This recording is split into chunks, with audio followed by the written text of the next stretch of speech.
This coming week, the Human Rights Violations Committee of the Truth Commission will hold its last public hearing. During the past 14 months, we have become familiar with the commissioners and committee members who listen, question and sympathize with the victims at these hearings. Their faces are familiar, but who are the people behind the faces? Let's introduce you to two committee members from the Truth Commission's Gauteng office. Joyce Seroke's life has been driven by her passion for the cause of women. Her office is cozy, light, filled with pictures and postcards. At hearings, she is relentless with detail, always voicing that last question that otherwise might have gone unasked. Her activism stretches back to the 50s, when she was one of a handful of female students at Fort Hare University. We formed the first black women's organization with women like Fatima and all the women all over, and it was a very powerful group, that black women's organization. And when we had the 1976 unrest, the government panicked and decided to take all the leaders in.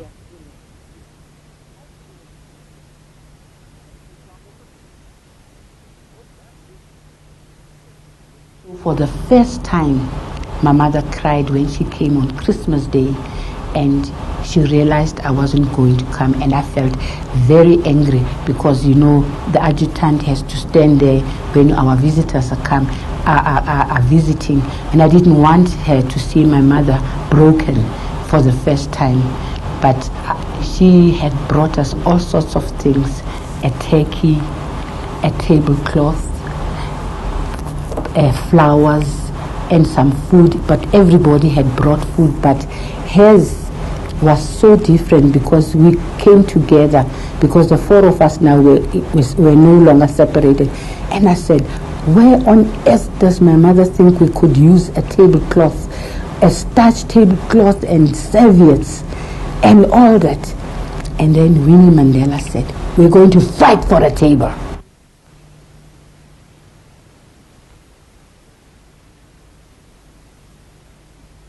When they came in, I quickly went up the stairs to wait for them. And I must tell you that when an important man like this comes, in my tradition, you have to sing his clan praises. And I didn't know Madiba's clan names except Madiba. And I had to phone my mother in Johannesburg, in Soweto, for her to tell me what were the other clan names. And she gave me a whole list, and I just said, no, 4 is enough, 4 is enough.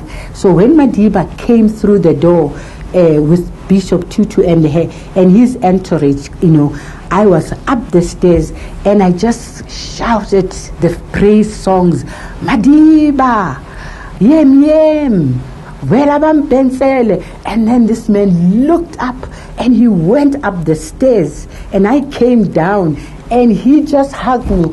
My heart was pounding so hard.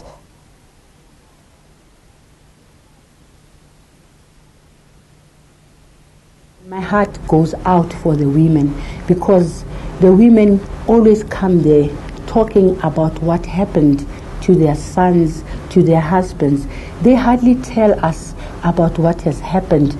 And yet when you probe deeper, you also find that they also experience violations, and some of them more terrible than some of the people they've come to talk about. Hugh Lewin's office gives an indication of the person.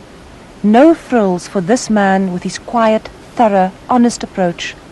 A journalist by trade, his convictions led him to prison and exile. But his opposition to apartheid started in the 60s when he joined an armed sabotage group. What we were involved in was, as I say, active sabotage, protest sabotage, specifically not to affect people, not to affect human beings, but at the same time to show that there was opposition, that there were people who were, you know, opposing.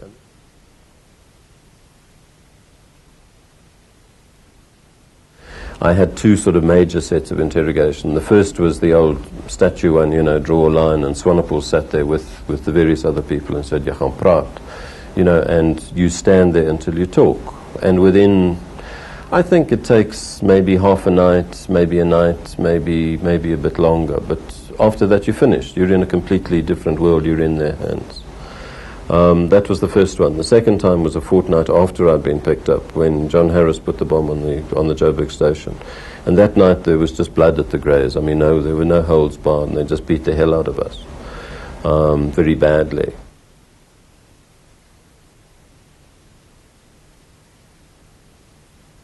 The experience, as I say, I mean, yes, it was quite a long time, but I was young, and I had a much lesser sentence than other people. I mean, I had a parking ticket. 7 years was, was min.